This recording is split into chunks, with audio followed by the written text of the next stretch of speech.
declaring the city of Iloilo under a state of calamity due to Pertussis outbreak. So move. Yes, sir.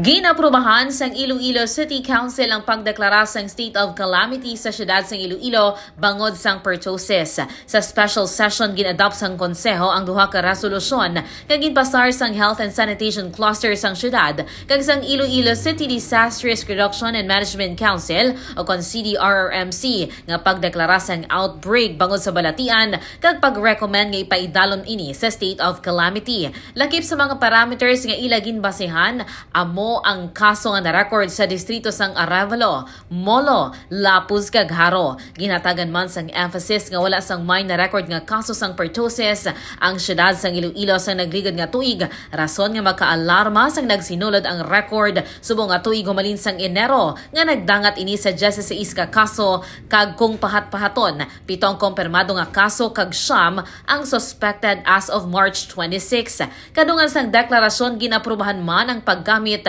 sang 16.9 million pesos nga disaster fund sa diin 108,000 pesos ang ginpain para sa IEC materials, 14 million pesos para sa bulong kag biologicals, 2 million pesos para sa swab kag testing kits, 500,000 pesos para sa ancillary nga ginalakipan sang mask kag disinfectants, kag 300,000 pesos para sa RITM training. Nahibaluan nga ang deklarasyon ang ginaprubahan unanimously sang mga konsehal.